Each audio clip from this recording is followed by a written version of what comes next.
नमस्कार विद्यार्थी मित्रांनो. आज आपण प्रकरण क्रमांक 3 भाग ब मागणीची लवचिकता या प्रकरणातील मागणीच्या किंमत लवचिकता मापनाच्या पद्धती या घटकाचा अभ्यास करणार आहोत. चला तर मग अभ्यासूया मागणीच्या किंमत लवचिकता मापनाच्या किंवा मोजण्याच्या पद्धती.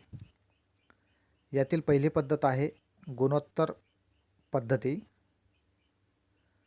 गुणोत्तर पद्धती डॉक्टर मार्शल यांनी मांडली असून किंवा विकसित केली असून या पद्धतीलाच शेकडा पद्धती असेही म्हणतात. गुणोत्तर पद्धतीने मागणीच्या लवचिकतेचे मापन करण्यासाठी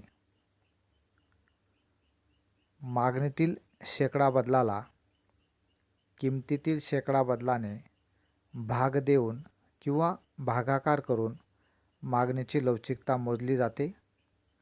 यासाठी डॉक्टर मार्शल यांनी एक गुणोत्तर किंवा सूत्र दिलेलं आहे.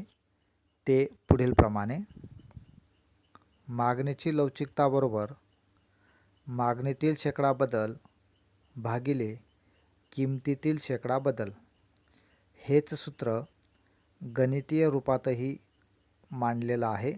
ते पुढील प्रमाणे: ईडी म्हणजेच इलॅस्टिसिटी ऑफ डिमांड बरोबर त्रिकोण क्यू भागिले क्यू गुणिले पी भागिले त्रिकोण पी. या ठिकाणी क्यू म्हणजे मूळ मागणी, त्रिकोण क्यू किंवा डेल्टा क्यू म्हणजे मागणीतील बदल, पी म्हणजे मूळ किंमत, तर त्रिकोण पी म्हणजे किमतीतील बदल. या पद्धतीने मागणीची लवचिकता कशी मोजतात हे एका उदाहरणाच्या सहाय्याने अधिक चांगल्या पद्धतीने समजून घेता येईल. चला तर मग एक उदाहरण पाहूया.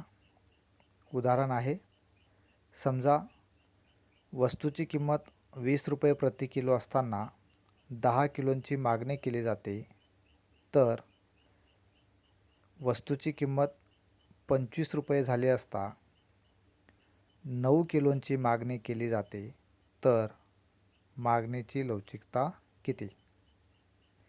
या ठिकाणी क्यू म्हणजे मूळ मागणी 10 किलोंची आहे, तर त्रिकोण क्यू म्हणजेच मागणीतील बदल 1 किलोंचा आहे, म्हणजेच मूळ मागणी व नवीन मागणी यातील बदल, म्हणून 10 वजा 9 बरोबर 1, म्हणजेच त्रिकोण क्यू म्हणजे मागणीतील बदल 1. तर पी म्हणजे मूळ किंमत 20 रुपये आहे, तर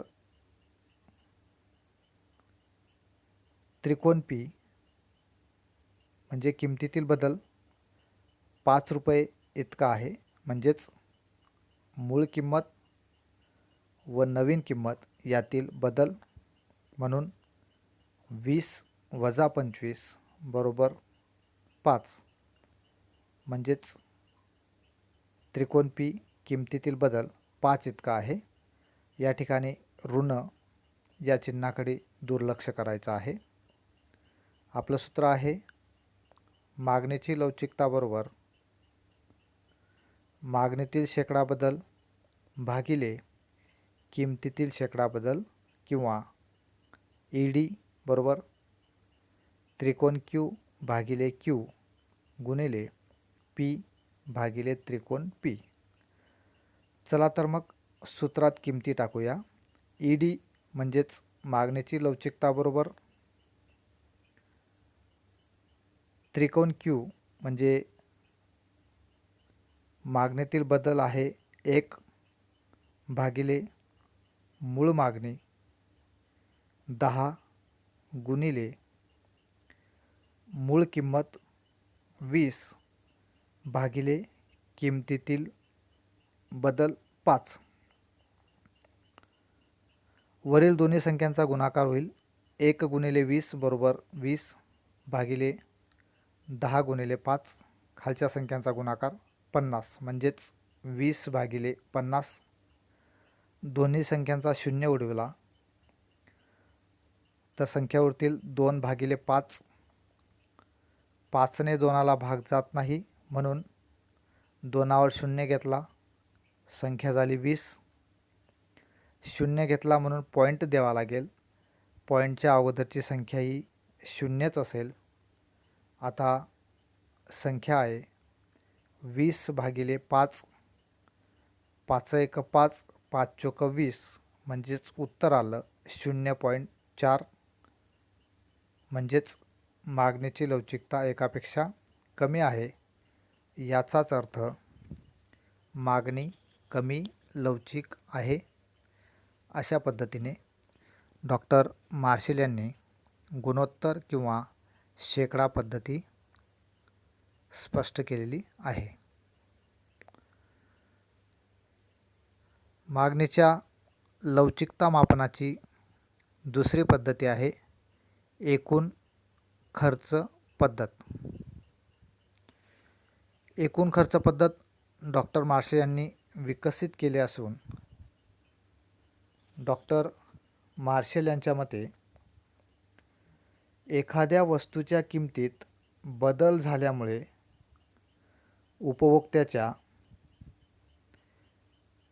संबंधित वस्तूवर होणाऱ्या खर्चात कशा प्रकारे बदल होतो यावरून लवचिकतेचे मापन करता येते. या ठिकाणी एकूण खर्च म्हणजेच किंमत व मागणी यांचा गुणाकार होय. एकूण खर्च पद्धती एका उदाहरणाच्या साहाय्याने अधिक चांगल्या पद्धतीने स्पष्ट करता येईल. त्यासाठी एक कोष्टक दिलेलं आहे. त्या कोष्टकाचा अभ्यास करूया. तक्ता क्रमांक किंवा कोष्टक क्रमांक 3.4 पहा. एकूण खर्च पद्धत. या कोष्टकात 4 कॉलम केलेले आहेत. पहिला कॉलम आहे वस्तूची किंमत जी रुपयांमध्ये आहे. दुसरा कॉलम आहे मागणी जी नगांमध्ये आहे.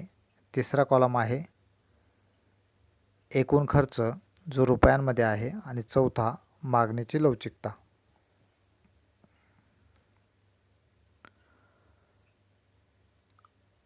वस्तूची किंमत 10 रुपये असताना 6 नगांची मागणी केली जाते. अशा वेळी उपभोक्त्याचा त्या वस्तूवर 60 रुपये इतका खर्च होतो. तर वस्तूची किंमत 20 रुपयांपर्यंत वाढली असता उपभोक्ता 5 नगांची मागणी करतो. तर आता उपभोक्त्याचे त्या वस्तूवर 100 रुपये खर्च होतात. अशा वेळेला मागणीची लवचिकता एकापेक्षा जास्त असते. म्हणजेच वस्तूची किंमत वाढत असताना उपभोक्त्याचा संबंधित वस्तूवर होणारा खर्चही वाढत असेल किंवा याउलट वस्तूची किंमत कमी होत असताना उपभोक्त्याचा संबंधित वस्तूवर होणारा खर्चही कमी होत असेल तर अशा वेळेला मागणीची लवचिकता एकापेक्षा जास्त असते.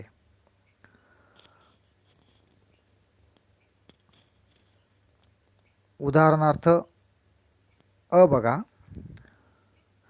वस्तूची किंमत 10 रुपये असताना उपभोक्ता 6 नगांची मागणी करतो म्हणून 10 गुणिले 6 बरोबर 60 रुपये उपभोक्त्याचा त्या वस्तूवर खर्च होतो.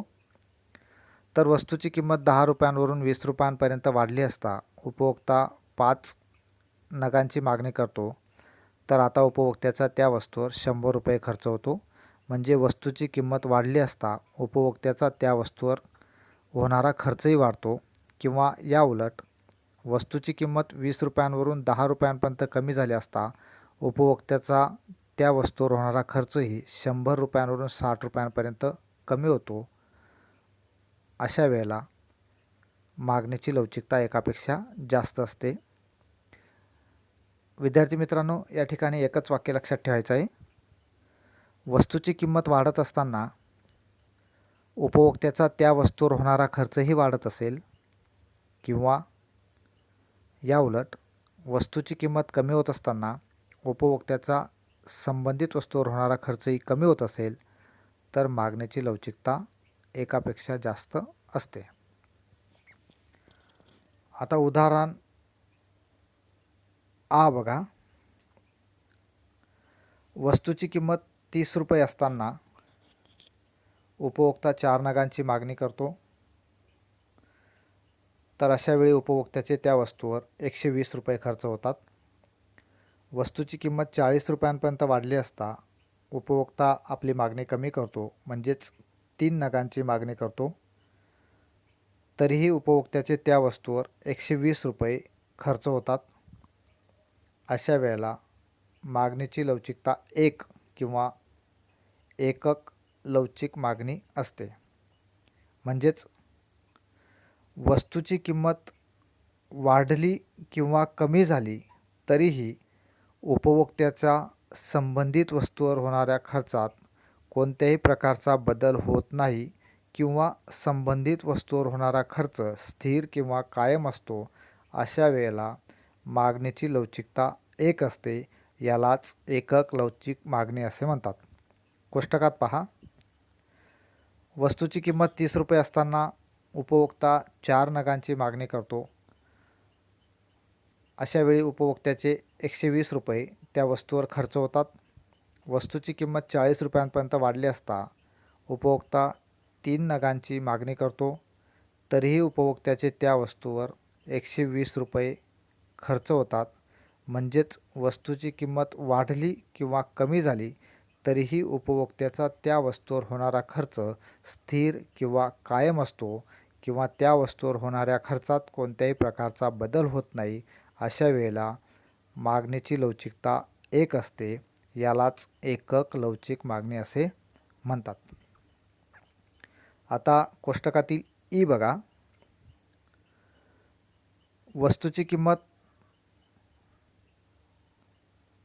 वाढत असताना संबंधित वस्तूवर होणाऱ्या खर्चात घट होत असेल किंवा वस्तूची किंमत कमी होत असताना उपभोक्त्याच्या संबंधित वस्तूवर होणाऱ्या खर्चात वाढ होत असेल तर अशा वेळेला मागणीची लवचिकता एकापेक्षा कमी असते. कोष्टकात पहा. वस्तूची किंमत 50 रुपये असताना 2 नगांची मागणी केली जाते. उपभोक्त्याचे त्या वस्तूवर 100 रुपये खर्च होतात. वस्तूची किंमत 60 रुपयांपर्यंत वाढली असता मागणी 1 नगाची केली जाते. उपभोक्त्याचे आता त्या वस्तूवर 60 रुपये खर्च होतात. किंवा